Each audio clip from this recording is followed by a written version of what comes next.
YouTube ವೀಕ್ಷಕರಿಗೆ ನನ್ನ ಅನಂತ ನಮಸ್ಕಾರಗಳನ್ನು ತಿಳಿಸ್ತಾ, ಹಾಗೆ ಭಗವಂತನ ಆಶೀರ್ವಾದವನ್ನು ಕೂಡ ಬೇಡ್ತಾ, ಇವತ್ತಿನ ಒಂದು ವಿಷಯ ನೀತಿ ಪಾಠ ಯಾರಿಗೆ? ಮಕ್ಕಳಿಗೋಸ್ಕರ. ಯಾಕೆಂದರೆ ಮಕ್ಕಳಿಗೋಸ್ಕರ ಇವತ್ತು ಹೇಗೆ ದಾರಿ ತಪ್ತಿದ್ದಾರೆ, ಏನಿಗೆ ಕೊತೆಗೆ. ನಮ್ಮ ಹಿಂದಿನ ಕಾಲದಲ್ಲಿ ಏನಾಗಿತ್ತು ಅಂದರೆ, ತಾತ ಅಜ್ಜಿ ಎಲ್ಲರೂ ಇರ್ತಿದ್ರು, ಅವರ ಮಕ್ಕಳಿಗೆಲ್ಲ ಕಥೆ ಹೇಳ್ತಿದ್ರು. ಆ ಕಥೆ ಪುರಾಣಗಳ ಮುಖಾಂತರ ಅವರು ಎಷ್ಟೋ ಮಕ್ಕಳು ತಮ್ಮ ಜೀವನವನ್ನು ರೂಪಿಸ್ಕೊಳ್ತಿದ್ರು. ಆದರೆ ಇವತ್ತು ಕಥೆ ಅನ್ನೋದೇ ಎಲ್ಲರೂ ಮರೆತೋಗಿದೆ. ಕಥೆ ಪುರಾಣ ಯಾವುದಾದ್ರೆ ಮೊಬೈಲ್ ಕೊಟ್ಬಿಡೋದು, ಟಿ ವಿ ನೋಡು ಅನ್ನೋದು, ಲ್ಯಾಪ್ಟಾಪ್, ಈ ಥರ ಎಲ್ಲ ವಿಷಯಗಳನ್ನು ಕೊಟ್ಟು ಏನಾಗಿದೆ, ಮಕ್ಕಳಿಗೆ ನೀತಿ ಪಾಠ ಅನ್ನೋದೇ ಮರೆತೋಗಿದೆ. ನೀತಿ ಪಾಠ ಮರೆತಾಗ ಏನಾಗುತ್ತೆ, ಅವತ್ತೇ ಜನಗಳಲ್ಲಿ ಕೂಡ ಇವತ್ತು ಮಕ್ಕಳಲ್ಲೂ ಕೂಡ ಅದೇ ದ್ವಂದ್ವ ನೀತಿ ಕೂಡ ಹೋಗ್ತಾ ಇದೆ. ಮಕ್ಕಳು ಕೂಡ ಅದೇ ದಾರಿಯನ್ನು ಹಿಡಿತಾ ಇದ್ದಾರೆ. ಆದರೆ ಇವತ್ತು ನೀತಿ ಕಥೆಗಳೇನು, ಒಂದು ವಿಷಯ ತಗೋತೀನಿ. ಒಂದು ಕೆಟ್ಟವರ ಸಂಘ ಕೇಡಿಗೆ ಕಾರಣ. ಏನು ವಿಷಯ? ಕೆಟ್ಟವರ ಸಂಘ ಕೇಡಿಗೆ ಕಾರಣ ಅಂತ. ಏನಾಗಿತ್ತು, ಒಂದು ಕಾಡಿತ್ತು. ಕಾಡಲ್ಲಿ ಒಂದು ದೊಡ್ಡ ಆಲದ ಮರ ಎಮ್ಮರವಾಗಿ ಬೆಳೆದಿತ್ತು. ದೊಡ್ಡದಾಗಿ ಎಮ್ಮರವಾಗಿ ಬೆಳೆದಿತ್ತು. ಎಮ್ಮರವಾಗಿ ಬೆಳೆದಂಥ ಒಂದು ಸಂದರ್ಭದಲ್ಲಿ ಅಲ್ಲಿ ಏನು ಗೊತ್ತಾ, ಪ್ರತಿದಿನ ಮಕ್ಕಳು ದನ ಕುರಿಗಳನ್ನು ಇಟ್ಕೊಂಡ್ಬರ್ತಿದ್ರು. ಅವರ ಕೆಲಸ ಏನು, ದನ ಕುರಿಗಳೆಲ್ಲ ಬಿಟ್ಬಿಟ್ಟು ಕಾಡಲ್ಲಿ, ಗೊತ್ತಲ್ಲ ನಿಮಗೆ. ಯಾಕೆಂದರೆ ನಾವು ಆಟ ಆಡಿದ್ದೀವಿ. ನೀವಿಲ್ಲಿ ಸಿಟಿ ಮಕ್ಕಳಿಗೆ ಯಾವ ಮರನೂ ಸಿಗೋಲ್ಲ, ಏನೂ ಸಿಗೋಲ್ಲ. ನೀವೇನಿದ್ರು ಮನೆ ಮೇಲೆ ಹತ್ತಬೇಕು, ಜಂಪ್ ಮಾಡಬೇಕು. ಆದರೆ ಹಳ್ಳಿ ಮಕ್ಕಳಿಗೆ ಇದೆಲ್ಲ ಒಂದು ಸೌಕರ್ಯ ಸಿಗ್ತದೆ. ಹಳ್ಳಿ ಮಕ್ಕಳಲ್ಲಿ ಕಾಡಲ್ಲಿ ಹೋಗೋದು, ನೀರಲ್ಲಿ ಈಜಾಡೋದು, ಹಳ್ಳ ಕೊಳ್ಳಗಳನ್ನು ನೋಡೋದು, ಗದ್ದೆ ಬಯಲು ಇವೆಲ್ಲ, ಒಂದು ಕಬ್ಬಿನ ಬೆಳೆಗಳಾಗಲಿ, ಭತ್ತ, ರಾಗಿ ಇವೆಲ್ಲ ನೋಡಿ ಅದ್ರ ಬಗ್ಗೆ ಮುಂದಿನ ದಿನ ಏನೂ ಹೇಳ್ತೀನಿ. ಆದರೆ ನಿಮಗೆ ಮಕ್ಕಳಿಗೆ ಪಾಪ ಇಲ್ಲಿ ಸಿಟಿ ಮಕ್ಕಳಿಗೆ ಏನೂ ಗೊತ್ತಿರಲ್ಲ. ಅದಕ್ಕೆ ನೀತಿಕತೆ ಬಗ್ಗೆ ತೊಗೊಂಡಿದ್ದೀನಿ. ಅಲ್ಲಿ ಆಟ ಆಡ್ತಿದ್ರು ಮಕ್ಕಳು. ಆಟ ಆಡೋಕ್ಕೆ ಬಂದಾಗ ಏನಾಗ್ತಿತ್ತು ಅಂದರೆ, ಬಂದೆಲ್ಲ ಬಿಟ್ಬಿಟ್ಟು ಮರಕೋತಿ ಆಟ ಆಡೋದು ಅಂದರೆ ಜಂಪ್ ಮಾಡೋದು. ಮೇಲಿಂದ ಒಬ್ಬರು ಮೇಲೆ ಇರ್ತಾರೆ, ಒಬ್ಬರು ಜೂಟ್ ಅಂತ ಕೊಡ್ತಾರೆ. ಅದು ಏನಾಗುತ್ತೆ, ಆಡ್ಬಿಟ್ಟು ಮೇಲೆ ಹತ್ಕೋತಾರೆ. ಅವ್ರು ಹಿಡಿಯೋಕ್ಕೆ ಹೋಗೋದು. ಅವ್ರು ಹಿಡಿ ಬಂದು ಅದು ಒಂದು ಕೋಲ್ ಇಟ್ಟಿರ್ತಾರೆ ಕೆಳಗಡೆ. ಆ ಕೋಲನ್ನು ಮುಟ್ಟಿಸ್ತು ಅಂದರೆ ಅವರು ಔಟ್. ಅದು ಬಂದಕ್ಕೆ ಮುಟ್ಸೋಕ್ಕೆ ಬದಲೇ ಮುಟ್ಟಿಸ್ಬೇಕು ಅವರು. ಈ ಕೋಲ್ ಎಸ್ಬಿಟ್ಟು ಇಲ್ಲಿ ಇಟ್ಬಿಟ್ಟು ಹೋಗಿರ್ತಾನೆ. ಕೋಲು ಒಂದು ಬಟ್ಟೆನೋ ಟವಲೋ ಏನೊಂದಲ್ಲಿ ಇಟ್ಟಿರ್ತಾರೆ. ಅವನ್ನ ಎಸ್ಬಿಟ್ಟು ಜೂಡ್ ಅಂದ್ರೆ ಬಂದು ಹತ್ಬೇಕು. ಇವರು ಬಂದು ಹತ್ಬಿಟ್ಟು ಏನು ಮಾಡಬೇಕು ಅಂದರೆ, ಅವನ್ನ ಮುಟ್ಟಿಸ್ಬೇಕು. ಅವ್ನು ಮುಟ್ಟಿಸ್ದಂಗೆ ಅವ್ರಿಗೆ ಗೊತ್ತಿಲ್ಲದಂಗೆ, ಯಾರು ಹಿಡಿಯೋಕ್ಕೆ ಬರ್ತಾನೆ ಅವ್ನು ಗೊತ್ತಿಲ್ಲದಂಗೆ ಬಂದು ಮುಟ್ಟಿಸ್ಬಿಟ್ರೆ ಮತ್ತೆ ಅವನೇ ಹೋಗಿ ವಾಪಸ್ಸು ಅದೇ ಕೆಲಸ ಮಾಡ್ತಾ ಇರ್ಬೇಕು. ರೆಪಿಟೇಷನ್ ಪುನರಾವರ್ತನೆ ಆಗ್ತಾ ಇರ್ತದೆ. ಯಾರು ಚಿನ್ನಿ ದಾಂಡು ಏನೋ ಒಂದು ಇಟ್ಟಿರ್ತೀವಲ್ಲ, ಅವ್ನು ಬಂದು ನಮ್ಮನ್ನೇನು ಗೊತ್ತಾ ಮುಟ್ಟಿಸ್ಬೇಕು. ನಾವು ಮುಟ್ಟಿಸ್ಬೇಕು ಅಂದರೆ ನಾವು ಚಿನ್ನಿ ದಾಂಡನ್ನು ನಾವು ಬಂದು ಮುಟ್ಟಿಸ್ಬೇಕು. ಮರದ ಮೇಲೆ ಹತ್ಬಿಟ್ಟಿರ್ತೀವಿ ನಾವೆಲ್ಲ. ಇನ್ನು ಕೆಳಗಡೆ ಬಂದಿರ್ತೀವಿ. ನಾವು ಬಂದು ಮರ್ಕತ್ತಾಗ ಬರ್ತಾರೆ. ಮರ್ಕತ್ತು ನಾವೇನು ಮಾಡ್ತೀವಿ, ಕೊಂಬೆಯಿಂದ ಜಂಪ್ ಮಾಡ್ತೀವಿ. ಬಂದು ಜಂಪ್ ಮಾಡಿ ಚಿನ್ನಿ ದಾಂಡು ಮುಟ್ಟಿಸ್ಬೇಕು ಅಂದರೆ ಅವನು ಮತ್ತೆ ಇನ್ನು ನಮ್ಮನ್ನು ಮುಟ್ಟಿದ್ರು ಕೂಡ ಔಟ್ ಇಲ್ಲ.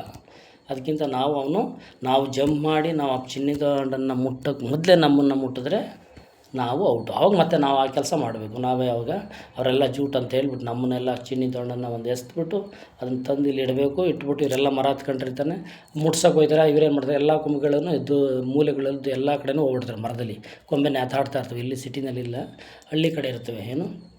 ಆಲದ ಮರ ಆಗಲಿ, ಒಂದು ಹೊಂಗೆ ಮರ ಆಗಲಿ, ಇವೆಲ್ಲ ಇರ್ತವೆ. ನೇತಾಡ್ಕೊಂಡು ಬಂದು ಕೆಳಗಡೆ ಬಂದು ಅದನ್ನು ಇಳಿಸೋದು. ಮಾವಿನ ಮರ ಆಗಲಿ ಇವೆಲ್ಲ ಇರ್ತವೆ. ಬಂದು ಮುಟ್ಟಿಸಿದಾಗ ಅವನು ಔಟ್ ಆಗೋಲ್ಲ.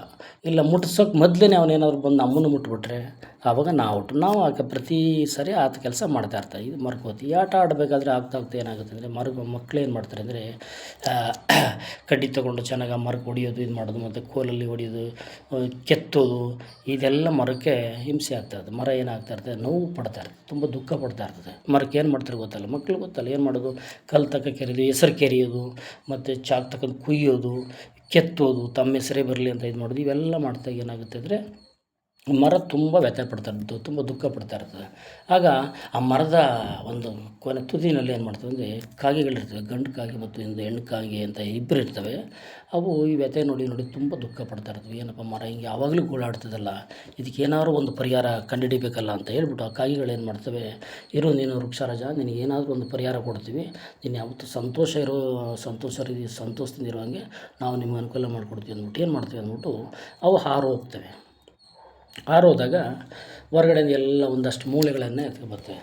ದನದ ಮೂಳೆ, ಮನಸ್ಸು ಯಾವುದೋ ಮೂಳೆಗಳು ಸಿಗ್ತಾವಲ್ಲ, ಅಲ್ಲಿ ತಂದು ಏನು ಮಾಡಿಬಿಡ್ತವೆ, ನೇತಾಕ್ತವೆ. ಎಲ್ಲ ಕೊಂಬೆಗಳು ಕೂಡ ಆ ಮೂಳೆಗಳನ್ನು ನೇತಾಕ್ತವೆ. ಮೂಳೆಗಳಿಗೆ ನೇತಾಕ್ತಾಗ ಏನು ಮಾಡ್ತವೆ, ಮತ್ತೆ ಮಾರನೆಗೆ ಮಕ್ಕಳು ದನ ಕುರಿಗಳನ್ನು ಬರ್ತಾರೆ.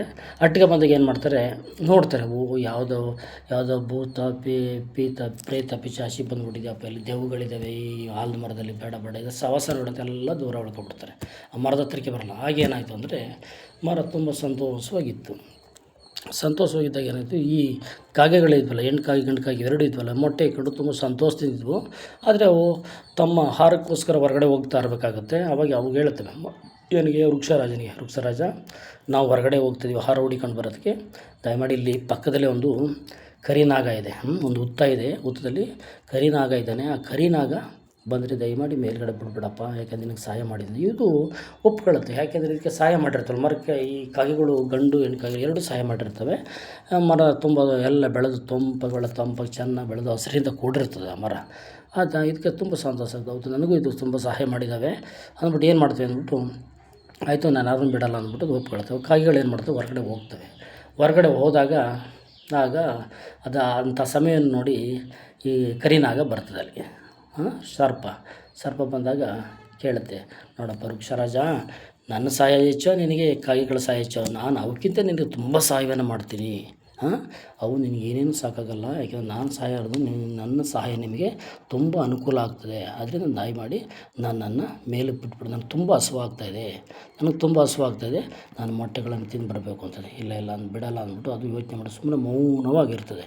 ಮೌನವಾಗಿದ್ದಾಗ ಕೊನೆಗೆ ಇದು ಗೋಳಾಡೋಕ್ಕೆ ಶುರು ಮಾಡ್ತದೆ. ಇಲ್ಲಪ್ಪ ಏನಾರು ಮಾಡಿ ಬಿಡಲಪ್ಪ, ನನ್ನ ಹೊಟ್ಟೆ ತುಂಬ ಹಸುವಾಗ್ತದೆ, ನಾನು ನಿನಗೆ ಮುಂದಿನ ದಿನಗಳಲ್ಲಿ ತುಂಬ ಸಹಾಯ ಮಾಡ್ತೀನಿ, ಅದಕ್ಕೆ ಕಾಗೆಗಳಿಗಿಂತ ನಿನಗೆ ತುಂಬ ಸಹಾಯ ಮಾಡ್ತೀನಿ ಅಂತ ಕಾಡಿ ಬೇಡಿ ಬೇಡ್ಕೊಳ್ತಾ ಅದೇನು ಮಾಡುತ್ತೆ, ಬಿಟ್ಬಿಡುತ್ತೆ. ಅದು ವೃಕ್ಷರಾಜ ಬಿಟ್ಬಿಡುತ್ತೆ. ಏನಾಗುತ್ತೆ, ನಾಗ ಇರ್ತಾನೆ ಕರಿ ಸರ್ಪ ಹೋಗ್ಬಿಟ್ಟು ಮೇಲೆ ಮೊಟ್ಟೆಗಳನ್ನ ತಿನ್ಕೊಂಡು ಸಂತೋಷದಿಂದ ಕೆರಡೆ ಹೋಗುತ್ತೆ. ಕಾಗೆಗಳು ಬರ್ತವೆ. ಕಾಗೆಗಳು ಬಂದು ನೋಡ್ತೇವೆ, ಮೊಟ್ಟೆಗಳಿರಲ್ಲ, ತುಂಬ ಗೋಳಾಡ್ತವೆ. ನಾನು ಇಂಥ ವೃಕ್ಷರಾಜನಿಗೆಲ್ಲ ಇಷ್ಟು ಸಹಾಯ ಮಾಡಿದ್ರೆ ನಮಗೆ ಇದೇನ ನೀನು ಕೊಟ್ಟ ಪ್ರತಿಫಲ ಅಂತೆಲ್ಲ ಅದು ಕಣ್ಣೀರು ಹಾಕೊಂಡು ಇದು ಮಾಡಿ ಏನೂ ಮಾಡಲ್ಲ, ಸೈಲೆಂಟಾಗಿ ಬೇರೆ ಕಡೆಗೆ ಹಾರೋಗ್ತವೆ. ಅವು ಕಾಗೆಗಳು ಎರಡೂ ಕೂಡ ಕಣ್ಣೀರು ಹಾಕ್ಕೊಂಡು ಹಾರೋಗ್ತವೆ. ಆಗ ಈ ಮರ ಅದ್ರ ಬಗ್ಗೆ ಒಂಚೂರು ಕಿಂಚಿತು ಯೋಚನೆ ಮಾಡಲ್ಲ. ನಮ್ಮ ಸಹಾಯ ಮಾಡಿದ್ರು ಹೋಗ್ತಿದ್ರೆ ಏನು ಮಾಡಿದೆ ಅದ್ರ ಬಗ್ಗೆನೇ ಕೂಡ ಸ್ವಲ್ಪನೂ ಗಮನನೇ ಹರಿಸ್ತಿಲ್ಲ, ಸುಮ್ಮನೆ ಆಗ್ಬಿಡ್ತದೆ.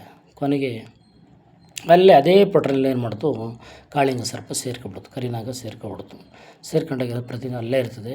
ಇದು ಪ್ರತಿನಿತ್ಯ ಮಕ್ಕಳು ಬರ್ತಿರಲ್ಲ, ಆಟ ಆಡೋಕ್ಕೆ ಬರ್ತಿದ್ರಲ್ಲ, ಕುರಿಗಳು ದನಗಳು ಎಮ್ಮೆಗಳು ಅಟ್ಕೊಂಡು ಎಲ್ಲ ಬರ್ತಿದಾಗ ಏನಾಯಿತು ಅಂದರೆ, ಇವ್ರು ಕಡಿಯೋದು, ದನಗಳು ಕಡಿಯೋದು, ಮಕ್ಕಳನ್ನ ಕಡಿಯೋದು ಏನಾಗ್ತು, ದಿನಕ್ಕೆ ಸಾವುಗಳ ಸಂಖ್ಯೆ ಜಾಸ್ತಿ ಆಗ್ತಾ ಹೋಗ್ತು. ಸಾವುಗಳ ಸಂಖ್ಯೆ ಜಾಸ್ತಿ ಅದು ಹೋದಂಗೆ ಊರಿಗೆ ಗೊತ್ತಾಗ್ತು, ಏನಪ್ಪ ಇಲ್ಲಿ ಕಾಳಿಂಗ ಸರ್ಪ ಸೇರ್ಕೊಬಿಟ್ಟಿದೆ. ಕಾಳಿಂಗ ಸರ್ಪ ಸೇರ್ಕೊಳ್ಳಾಗಿ ಇಲ್ಲಿ ನಮ್ಮ ಮಕ್ಕಳಿಗೆಲ್ಲ ತೊಂದರೆ ಆಯ್ತದೆ, ದನ ಕರುಗಳನ್ನು ಮೇಯ್ಸೋಕ್ಕಾಗ್ತಾಯಿಲ್ಲ, ಇಲ್ಲಿ ತುಂಬ ಕಷ್ಟ ಆಗ್ತದೆ ಅಂತ ಏನು ಮಾಡ್ಬಿಟ್ಟು ಊರು ಜನ ಎಲ್ಲ ಅಲ್ಲಿಗೆ ಬರ್ತಾರೆ. ಅದೇನು ತುಂಬ ಒಣಗಿರ್ತದೆ, ಪಕ್ಕದ ಹುಲ್ಲೆಲ್ಲ ಒಂದು ಒಣಗಿ ತುಂಬ ಇದಾಗಿರ್ತದೆ. ತುಂಬ ಒಣಗಿರೋದು ಏನು ಮಾಡ್ತಾರೆ, ಅದಕ್ಕೆಲ್ಲ ಸುತ್ತ ಹುಲ್ಲಿಗೆಲ್ಲ ಇದು ಮಾಡಿ ನಾವು ಹಾಕ್ಬಿಟ್ಟು ಬೆಂಕಿಯನ್ನು ಹಚ್ಚಿಬಿಡ್ತಾರೆ. ಒಣಗಿರೋ ಹುಲ್ಲು ಮತ್ತು ಕರ್ಕಲ್ಲು ಸೌದೆ ಏನೇನು ಇರ್ತವೆ ಎಲ್ಲ ಸೇರಿ ಪಕ್ಕದಲ್ಲಿರೋದೆಲ್ಲ ಅದನ್ನು ಮಾಡಿ ಬೆಂಕಿ ಹಚ್ತಾರೆ. ಬೆಂಕಿ ಹಚ್ಚಾಗ ಏನಾಗುತ್ತೆ, ಅದು ಹತ್ಕೊಂಡು ಪುನಃ ಮರನೂ ಸುಟ್ಟೋಗುತ್ತೆ. ಮರನೂ ಸುಟ್ಟೋಗಿ ಕೊನೆಗೆ ಏನಾಗ್ತು, ಕರಿನಾಗನೂ ಸತ್ತೋಯ್ತು, ಮರನೂ ಸುಟ್ಟೋಯ್ತು. ಇದರ ಪ್ರತಿಫಲ ಯಾವುದರಿಂದ ಗೊತ್ತೈತೆ, ನೀತಿ ಪಾಠದಿಂದ ಏನು ಗೊತ್ತಾಗ್ತದೆ ಪ್ರೀತಿಯ ಮಕ್ಕಳೇ, ಗೊತ್ತಾಗ್ತಿದೆ ನಿಮಗೆ? ಅಂದರೆ ಯಾವತ್ತೂ ಕೆಟ್ಟವರ ಸಂಘ ಯಾವುದಕ್ಕೂ ಕೇಡಿಗೆ ಕಾರಣ, ಅಂದರೆ ದುಃಖಕ್ಕೆ ಕಾರಣ. ಅದಕ್ಕೆ ನೀವು ಇವತ್ತಿನ ನೀತಿ ಪಾಠಗಳನ್ನು ಇವತ್ತು ಹೇಳೋದು ತುಂಬ ಕಡಿಮೆಯಾಗಿದೆ. ಅದರಿಂದ ನೀವು ಇದನ್ನು ದಯಮಾಡಿ ಇದನ್ನು ಕಲಿತ್ಕೊಂಡು ಪಾಲನೆ ಮಾಡಿ. ಯಾಕೆಂದರೆ ಯಾವತ್ತೂ ನೀವು ಎಂಥ ಸ್ನೇಹಿತರನ್ನು ಆಯ್ಕೆ ಮಾಡ್ಕೋಬೇಕು ಅಂದರೆ ನಿಮ್ಮ ಭವಿಷ್ಯಕ್ಕೆ ಅವರು ತುಂಬ ಒಳ್ಳೆಯದಾಗಬೇಕು, ಅವರಿಂದ ಒಳ್ಳೆಯದಾಗಬೇಕು. ಕೆಟ್ಟವರ ಸಂಘ ಮಾಡಿದ್ರೆ ಏನಾಗುತ್ತೆ ಅನ್ನೋದನ್ನು ನೀವು ಈ ಒಂದು ಕಾಗೆ ಮತ್ತು ಈ ಒಂದು ವೃಕ್ಷರಾಜನ ಕಥೆ ಜೊತೆಗೆ ಸರ್ಪ ಏನು ಮಾಡ್ತು, ಇವ್ರ ಮಧ್ಯೆ ಏನು ನಡೀತು ಅನ್ನೋದೆಲ್ಲ ನಿಮ್ಗೆ ಗೊತ್ತಿದೆ. ಯಾರು ಕಾಗೆ ಮತ್ತು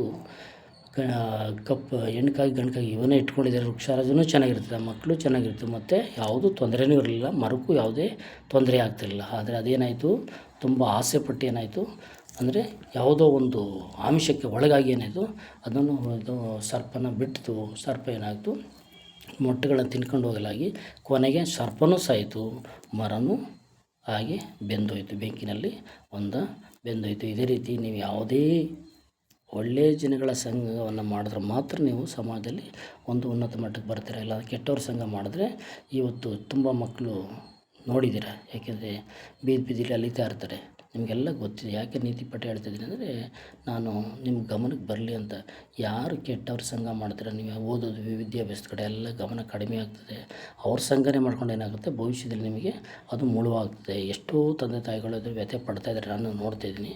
ದಯಮಾಡಿ ಅದಕ್ಕೆ ನಾನು ಈ ನೀತಿ ಪಾಠವನ್ನು ಹೇಳಿದೆ. ದಯಮಾಡಿ ಯಾರು ಈ ಮೊದಲನೇ ಬಾರಿಗೆ ನಮ್ಮ ಯೂಟ್ಯೂಬ್ ಚಾನಲ್ ವೀಕ್ಷಣೆ ಮಾಡ್ತಾಯಿದ್ದೀರಾ, ದಯಮಾಡಿ ಸಬ್ಸ್ಕ್ರೈಬ್ ಮಾಡಿ, ಲೈಕ್ ಮಾಡಿ ಮತ್ತು ಶೇರ್ ಮಾಡಿ ಅಂತ ಕೇಳ್ಕೊಳ್ತಾ ನಾನು ಇವತ್ತಿನ ಈ ಎಪಿಸೋಡನ್ನು ಇಲ್ಲಿ ಮುಗಿಸ್ತಿದ್ದೀನಿ. ಜೊತೆಗೆ ನಿಮ್ಮ ಹೆಚ್ಚಿನ ಸಂಖ್ಯೆಯಲ್ಲಿ ಇದು ನನಗೆ ಇನ್ನೂ ಪ್ರೋತ್ಸಾಹ ಕೊಟ್ಟರೆ ಇನ್ನು ಮುಂದಿನ ದಿನಗಳಲ್ಲಿ ಒಳ್ಳೊಳ್ಳೆ ಕಥೆಗಳಾಗಲಿ, ಯೋಗದ ಬಗ್ಗೆ ಆಗಲಿ ನಾನು ಇನ್ನೂ ಹೊಸ ಹೊಸ ವಿಚಾರಗಳನ್ನು ನಿಮ್ಮ ಮುಂದೆ ತರೋದಕ್ಕೆ ನಾನು ಪ್ರಯತ್ನ ಪಡ್ತೀನಿ ಅಂತ ಹೇಳ್ತಾ, ನಾನು ಮತ್ತೊಮ್ಮೆ ನನ್ನ ಯೂಟ್ಯೂಬ್ ಚಾನಲ್ ವೀಕ್ಷಣೆ ಮಾಡಿದಂಥ ಎಲ್ಲರೂ ಕೂಡ ಅಭಿನಂದನೆಗಳನ್ನು ಸಲ್ಲಿಸ್ತಾ ಮತ್ತು ಭಗವಂತನ ಆಶೀರ್ವಾದವನ್ನು ಬೇಡ್ತಾ ನನ್ನ ಇವತ್ತು ಎಪಿಸೋಡ್ ಮುಗಿಸ್ತಾ ಇದ್ದೀನಿ. ಜೈ ಹಿಂದ್, ಜೈ ಕರ್ನಾಟಕ ಬಂದಿ. Thank you.